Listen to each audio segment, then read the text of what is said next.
Before Matisse banters, man, about this Havertz thing, someone tell him to rise up. There's some footage like this. Hey.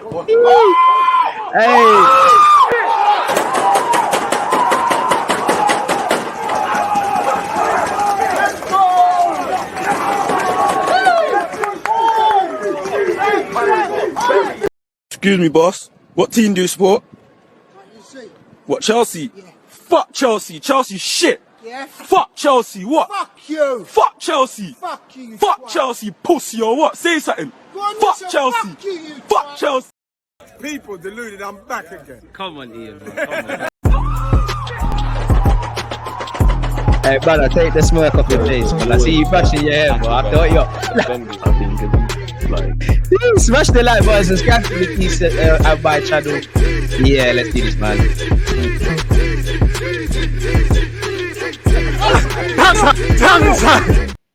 People deluded. I'm back again. I'm here with Matisse, my favorite op fan. Obviously, big up Chelsea fans and the Arsenal fans tuned in. I don't even want to look at them at the camera right now. For months of calling man Kai Havertz, I have to be shameless. In my opinion, what? Champions League winner. He's lit, multifunctional, proven experience, shameless settings, bro. You say it, my guy. Do you know what? Yeah, this is beautiful. So beautiful, fam. So beautiful. Because I don't think I've had an actual opportunity to really like be shameless with you, because you've been leading in the Premier League for so long. Do you know what I'm saying? The one time you lost to Southampton, I didn't see you. I didn't see you on the show on Rance's channel. So this is wonderful. I'm not gonna lie, especially because it's Kai. Because it's Kai, the only thing that can make it is Hudson-Odoi. It's just a little bit sweeter. But this is who's that? Yeah, you might even get to know. You never know as a backup. Arsenal, don't do me dirty, man. We don't need double barrel shotgun names with that on no smoke, brother. I don't know what to say, man. You know, me, I'll give a man a chance. You know, banter aside, I'll give Havertz a chance. Do I think he's someone that, if, you know, what is the date today? The 15th of June. If we said Arsenal's strongest 11, do I think he's that? Do I think he improves that? Evidently not. You know, and this is why I've got you on the show, because we're going to talk about Havertz. I don't know if you take Jesus' role as a false nine. I don't think so. Don't think you take Odegaard's role. Arsenal fans have been running left 8. I don't think you're going to play them. Obviously, on paper, Xhaka's gone. There's a lot to like about the guy when I remove my emotion and the banter. Obviously, he's got a technical level. He can play multifunctional positions. Whether he's a master of one is a different thing. He gets into goal-scoring positions. But as you know, if you're there's no point going to a rave buying drinks if you're not securing no numbers in it. So as a Chelsea fan, man, first thing, man, what's your thoughts on Kai Havertz to Arsenal? Do you know what? I'm not really affected. I can't lie. That's what pees me off. As long as we get Caicedo, which is the big thing, because if you were to get Kai Havertz, Declan Rice, and Caicedo, then I'd be pissed off, because then I'd be like, okay, now this is a we ain't getting. I told you when we talk on WhatsApp, the Caicedo thing, I'd love to be proven wrong, but we ain't grabbing that, man, because obviously, you know, me and you are not transfer men, but it comes down to the payments, innit? Brighton want their money up front. West Ham, you've probably seen the news as well, want their money up front. So it's going to be difficult to get it done, really. Hey, like you said, man, the fact that you're not stressed about Kai Havertz says everything. Are you happy to see the back of him? Like, what's the sentiment around Chelsea fans and Kai Havertz? He'll go down as a cult hero for what he did in the Champions League final, but that's as far as it stretches. And it's like, and I think cult hero is as far as it could go, and even that is, you know, that's pushing it, because to be honest, his Premier League performance, the guy's never hit double digits for goals. It's actually 32 appearances, 15 assists, and 100 odd games for you or something like that. I saw. It's bad, bro. Statistically, it's really bad. Now, maybe there's untapped potential in terms of if you actually put him in his strongest position, which might be just, you know, off the front. But, and I have to say, the reason why I'm not stressed is particularly because, first, I don't think he's going to raise. You know, I don't think he's a player that takes you closer to the title. I don't think he's a needle mover. You know, I look at Odegaard's position. He's not going in there for the captain. For Jesus, Trossard, they're the ones that play this false nine, dropping deep role. I thought you guys were going to look for an alternative striker that maybe... A proper striker in it, out and out to out and out, finisher, goals, different option to Jesus, Trossard. This is not what Kai Havertz is. He's exactly the same and probably a worse version of a false nine as opposed to those two. And people are talking about playing left side centre mid as a box crasher on Xhaka's position. For me personally, if people are going back to the Bayer Leverkusen tapes, which is what they're doing, and they're going back to the footage, he's coming off the right. You know what I mean? He's coming off the right. He's in the right channel. He's cutting it on his left foot, opening up the pitch, switching play, taking shots. You can't do that on. It's a different dimension on the left hand side. I'm not saying it can't work, but it's puzzling to me because when I'm looking at Xhaka's profile, I'm thinking of someone that, you know, can get back defensively, can get an extra body in there. You're going with Kai Havertz. You're going to be expecting output, and this guy's output, I think he's the leader last season for XG underperformance in front of goal. He's not a striker, fair enough, but like I said, knowing for me that this takes you out of the Caicedo convo, and maybe you were never going to get him anywhere with Rice, and maybe that's just fair play. But now that you get this guy, I know you're not getting Caicedo as well.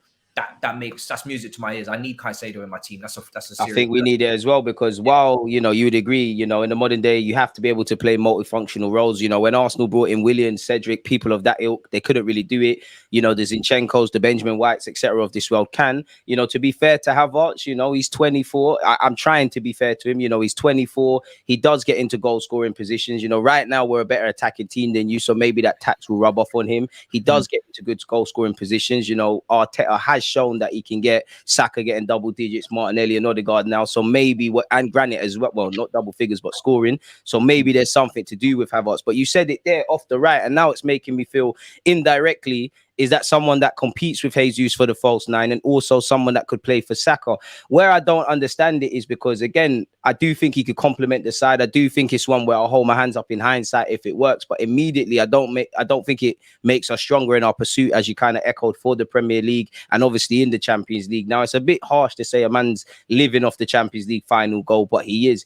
I like the fact that he makes late runs. I like the fact that he gets into the box, but he struggles to score goals. And where there's more pressing areas, like clearly Arsenal need an 8 and a 6, it's very difficult to wrap my head around this, especially for 60 odd million quid. And if they believe this is an opportunity far too good to turn down, then fair enough. Arteta knows more about football than me, but it has to work. I don't really, as you know, I don't really care what a man gets paid. I don't really care for the transfer fee away from fans bantering us, etc. But they have to deliver. If you're on 200 grand a week with the new deals that are coming out, that's resources that have to be justified. If you're bought for that price tag, you need to hit the ground running, because it's not a thing where you're not Premier League proven, and that whether Chelsea were good last season or not, you are more or less playing week in, week out, really. It's the finishing, especially if he plays as a false nine. I know he's 6 foot odd and has scored a couple of headers, but I wouldn't say hold up play is a strength of his. And I went back and saw some reports about, like, I think Chelsea fans were a bit disgruntled, and he actually spoke about his positions that he likes to play. And he said, I like to score goals, I like to get into the box, I'm a multifunctional player. But he didn't really shed any light on it. And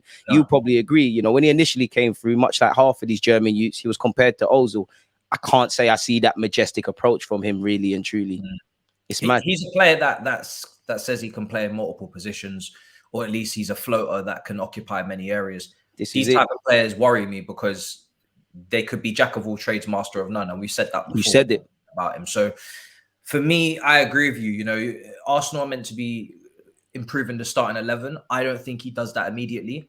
And I'm not scared of him at Arsenal. Now, I do agree with you that Arteta's, you know, he's got his team well coached, well drilled, the system's in place. So to just add one player into a stable environment is a lot easier than what's going on at Chelsea right now. And that's why I do sympathize with him. He's never had consistent wingers to link up with. He's never had consistent fullback, you know, availability in Chilwell and James. And he's had about 3 or 4 different managers. So there is context as to why he might not be performing.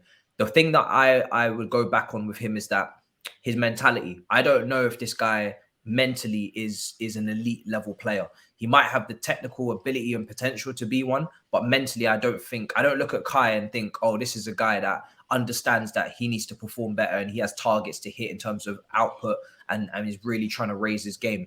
You know, this is a guy that, for me, it kind of feels like latter Wenger days, when you had a lot of silky players that look good on the ball, play nice. But depends on the weather, innit? If it's sunny, I'll play ball. On the weather, depends on the occasion. And he's an occasional player. For us at the moment, that is what he is. You know, he might turn up on the big nights, which is funnily enough, you know, he loves a big game. But then week in, week out grind of the Premier League, I'm not seeing it. I think if I had seen him go to La Liga, if he had gone to La Liga, I would have been like, yeah, that makes sense. That's the kind of there or Germany. But in the Premier League, I have my question box. I'm not going to lie. Why do you question his mentality? Like, paint a picture for us non-Chelsea fans, because obviously you've seen this guy for about 2-3 years now. Do you know what is with him? It's just he seems to have a weird arrogance that he's probably better than he's performing, or he's better than he is. And I don't see him as this kind of at least what I've seen in front of me since he's come over from Bayer Leverkusen. And I think, listen, what he did at Bayer Leverkusen was catching eyes, but he still had work to do. It's not like as if he was some sort of not the finished article. Yeah, exactly. And it kind of screams like as if he almost thinks he's better than he is, or he's kind of doesn't need improvement, or, you know, there's quotes come out that Chelsea fans should know what I'm capable of. And looking at you after 3 years in your CV, I don't think we should. You know, your quotes are quite misleading on where you play and what position is your strength. And like I said, kind of turning up on certain days, and other days you think to yourself, why? I can't count 5 games where Kai Havertz has taken the game by the scruff of the neck. See, this scares me for 60 odd million quid. I've said he's been the best player on the pitch. And for the wages that you're talking about and the fees that we're talking about and the clubs that are interested, Real Madrid, you would expect Kai Havertz to be a talisman. You'd expect him to be able to say, I'm going to grab this game and I'm going to run the show. I can't think of many games where he's done that. Handful of games max. So he doesn't seem to be a player that, for me, takes responsibility and kind of says, I'm going to turn up and I'm going to take control of this and run this team today. It's more of a player that if we're playing well, he's playing well. If we're playing poorly, he's playing poorly. He's going to play poorly. He's kind of just going through it. You know, he turned down a good nutrition to go with Skittles. You know what I'm saying? Nutritionist diet. Yeah. Shed some light on that Skittles thing, man. Yeah, I completely forgot about that.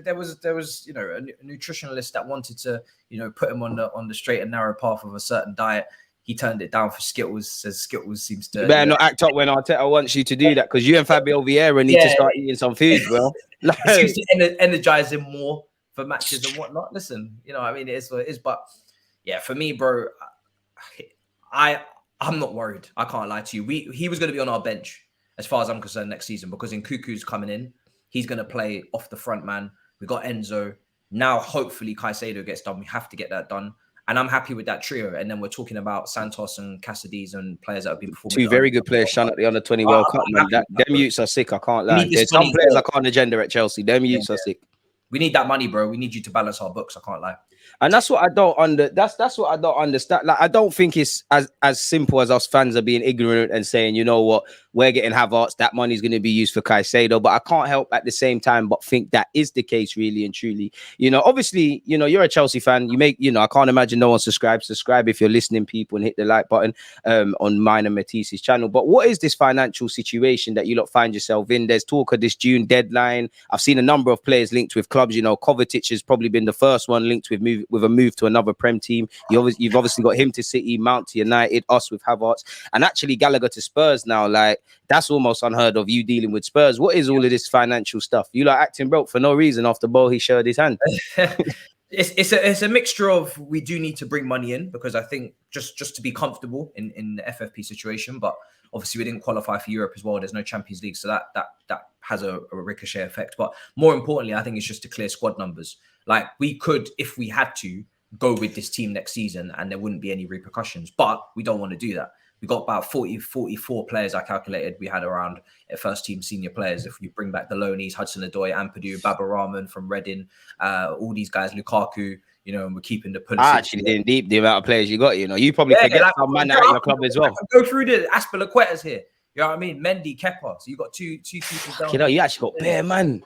Then you've got Koulibaly, you know what I mean, along with Silva, Fofana, Badia Shil, Levi Colwell's come back, Ian Matson from Burnley come back. You know, Enzo, Cover's still here. Kante just went to Saudi. That's the first one out.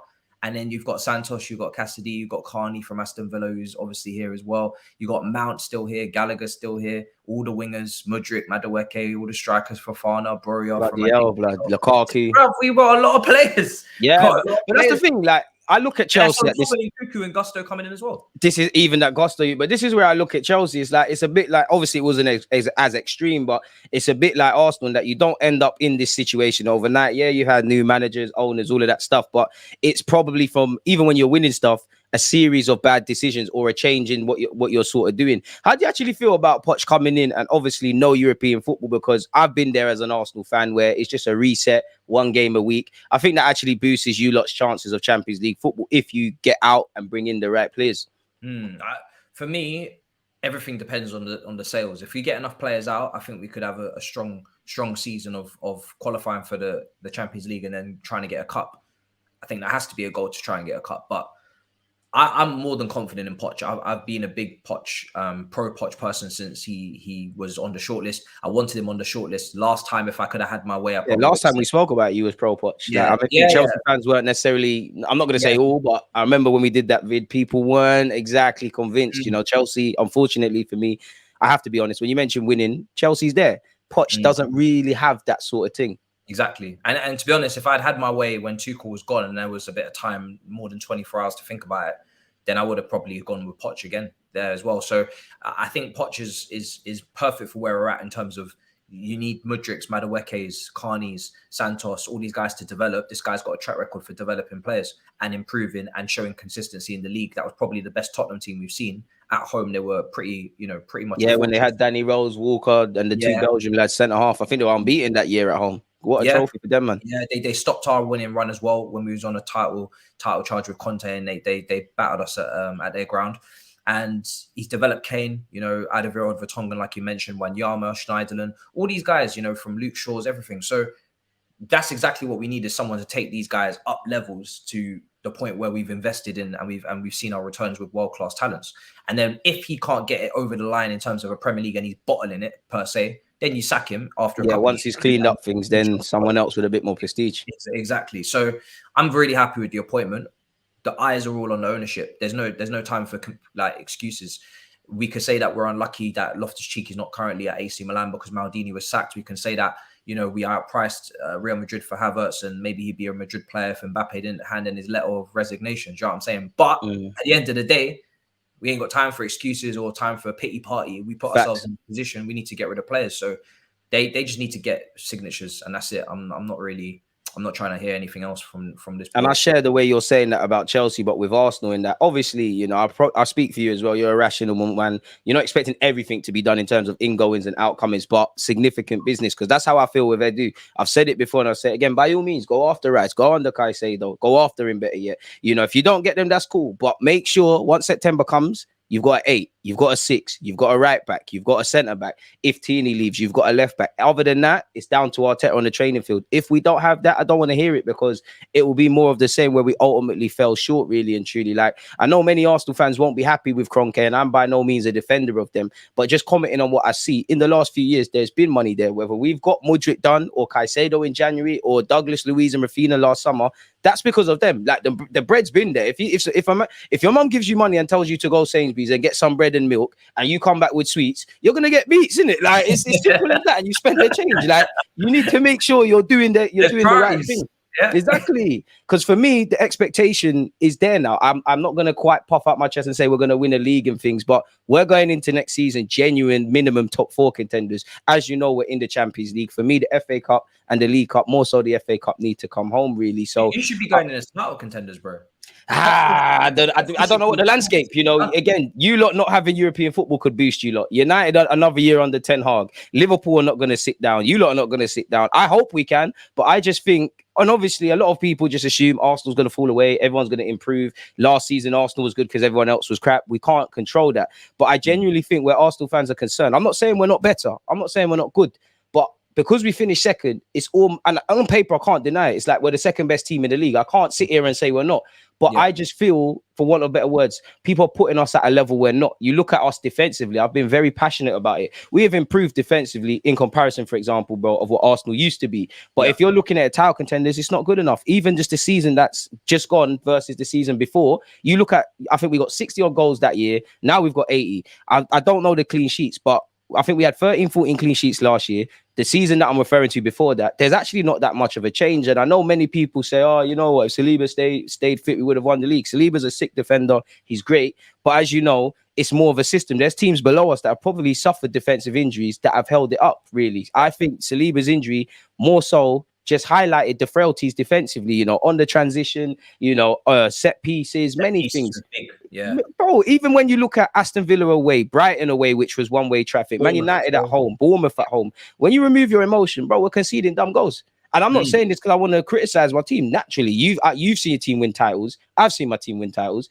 Defense is what wins you leagues, really. And also the knock-on effect. The Liverpool team under Rodgers a little bit. Loads of goals. Just conceded too much. This is it. We're our own worst enemies. As great as City are and the best team in the league and many levels away from us, we showed whether a lack of experience, naivety, mentality, maybe not doing things in the transfer market, that we bottled it ourselves. We dropped it out of our own hands. That can't happen again, really and truly. So that it's a bit of a myth. So I do think we should be aspiring to finish as high as we can. But and I'm not setting my expectations on the floor, but for me, minimum, and again, keyword minimum, top 4.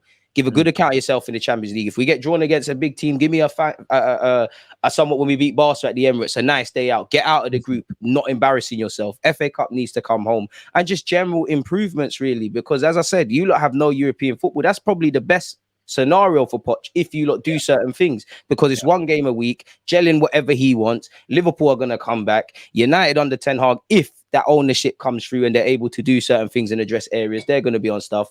City probably are going to have a little rebuild, but they're City in it. They're better than everyone. Probably waiting on Pep. Also trying to get Barella and people. This is it. This is, and what's my club doing? Obviously, Barella isn't exactly the kind of profile we need, but he's a quality player, so he's an exception to the rule. Exactly, bro.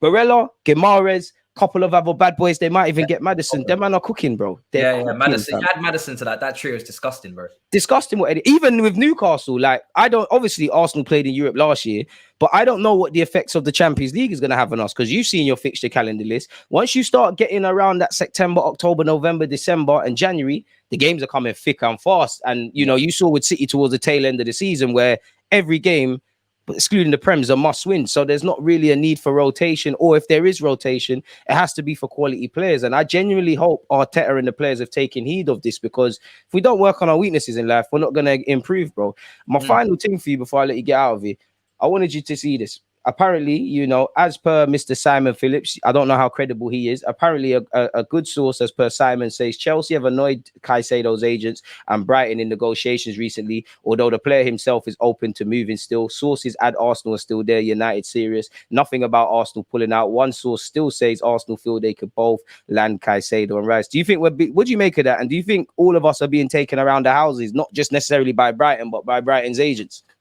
Yeah, it's conflicting reports. And when I first seen this a couple of hours ago, I was hesitant to go gung-ho, like with a video or a live, because as much as I would love I saw you with your agar eating. Yeah. You know what I mean? I'm not trying to get stung twice, do you know what I mean? I'm trying to play my cards right. I've already uploaded. Learning from mistakes, people. You know when you've already uploaded once, you're like, listen, we don't need to rush it. We can still wait until calm down, we just relax. Do you know what I mean? So I think listen, it's conflicting reports, and like I said, if you guys sign Havertz and Rice, then I don't see you getting Caicedo, because not without outgoings.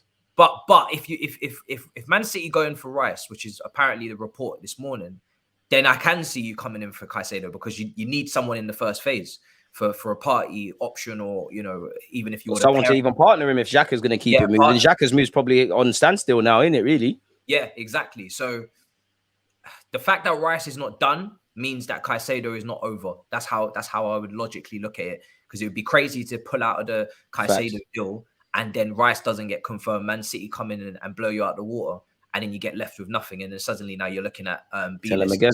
So until he is actually holding up the shirt, I can't get too excited. But I am pushing Havertz your way in the hope that Caicedo is coming this way. But I hope Edu, someone needs to steal Edu's phone. What do you make as an outsider? Obviously, you lot were historically linked with Rice. I'm sure a lot of people in the footballing world, like myself, believed it was a formality one day. Obviously, what's happened this last couple of months is a different thing. What do you make of this Rice to Arsenal, better yet, from West Ham as an outsider looking in that the interest, obviously with what we're seeing today, that they've rejected the bid and all of these things?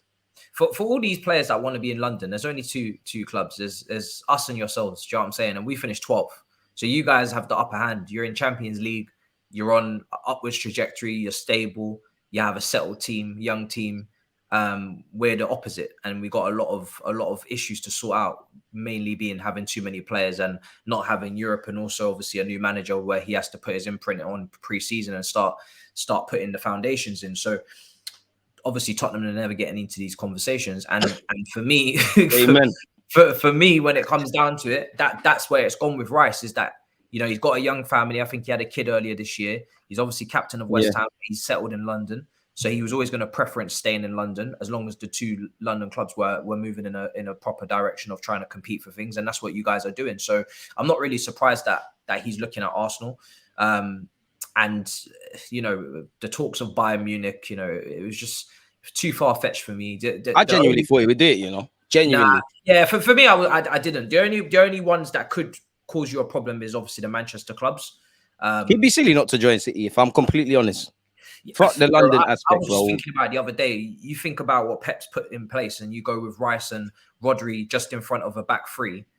He could even play centre half and do the John Stones thing. You're going to pick up mad trophies, mad money, madness. You'd be silly not. I hope he says, you know, I want to stay in London and sign for Arsenal. But if I was him, I would genuinely want to sign for City. Obviously, you're more likely to get significant game time at Arsenal. But as you know, that's what you accept. You know, if you play for one Sunday league team and your brethren say we got a team in a higher division, you know, if you go there, there's more competition. Go grab someone's shirt. And City, you're probably going to go for a rebuild. Like when you look at City, maybe not in the next few years, but when you look at City, you think of Kevin, you think of Gundogan, you think of all of these guys. Soon they're not going to be there. Exactly. You got the Foldens, him, Grealish, Haaland, depending on how long he's going to be there with what is expected with Mbappe going to Madrid. That might put a spanner in his works. And Pep is always ready with a fresh system. Well, ready. People might not be able to see it now for where he'd fit in. And he's a madman. Makes sense. But next thing you know, he'll be playing Rodri and Rice in a 2, Foden in a 10, Haaland up top and 2 wingers. And next thing you know, it's a 4-2-3-1. So you just don't know what's going to happen. And Rice has shown that he can sit with Souček going up for headers, and he can go and contribute into the final third and carry the ball with Souček sitting deeper. So he's got both of those locked in on that double pivot to play next to Rodri or to play next to Phillips. Phillips is disappointed. This guy's not been fit. I don't know, you know, how the mood is around him at City. I don't think he's going to be easily barged out because he's only just come in after one season. He's going to want to prove a point. He's still in the England squad. He's under the best manager, the most successful team right now. To just run away would be insane. But I don't think they're impressed with him, and that's why they keep looking at this position as an area they can improve, because the guy's not being reliable. As Rodri's played every single game, that can't keep happening. Yeah, that can't run. As someone with Bukayo Saka, it can't run all the time. Like you need to save, man. Yeah, you can't take that risk anymore. I think Rice he's one of them players where you could play him alongside and have him as a Stones. We saw Stones there in the Champions League final. He's making these underlapping runs. He's right back, centre mid, even a striker at times, just running forward, just doing his thing. These cutbacks and this, you know what I mean. There's no reason to think as to why Rice, with his ball carrying ability and he's given a box to box vibe about him recently, why he can't go and do something similar. That's the thing that scares me, because you keep hearing that West Ham are open to accepting players. Obviously, Chelsea at this moment appear out of the conversation. Don't know what's going on with United. Yeah, but we won't be getting them. Exactly, like they could offer him Calvin Phillips. Now, the problem for Phillips is, like you said, he probably wants to prove a point. You know, you don't want to just go out after one season after winning stuff. He's probably comfortable. I think you said it as well, is that, you know, many times if you're not playing, you're not going to get in your squad, in your country squad. He still gets called up. So there's not really a need. Maybe it's a loan thing or something like that. Cole Palmer's been linked with a move away. Good player. Don't know how he revitalized his West Ham, but they might be enticed with these players and the resale value they could continue with. So, boy, it is what it is. And I'm pretty sure me and you would be sat here across your channel or my channel speaking about hell, and Rances, big up Rance as well, speaking about hell of things. There's many twists and turns, but as we always say, until a man's holding up the shirt and things are confirmed, it is what it is, really, man. Oi, one love for doing this with me, Matisse. What videos have you got to come out today, man? What content have you got? I'm just on standby. I'm waiting just to see if anything happens. Guys are stung. You know them ones where you got to be lurking. I passed out yesterday for all the news that happened. You know, we had Havertz, we had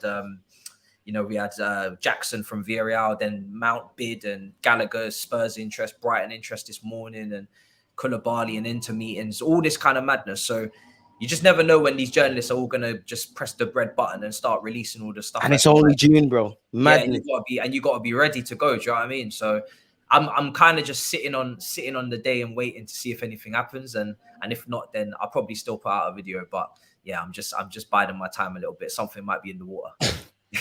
I mean, people, just check out the videos he's got already. I'd implore you to watch the Agate video if he hasn't privated it or anything. Make sure you're subscribing to Matisse's channel. Can't imagine you're not. You know, subscribe to the channel, hit the like button, do all of them things there. And we're loving and leaving you lot. It's been a great half an hour. Hope you lot enjoyed it. Check out the rest of the content. One love.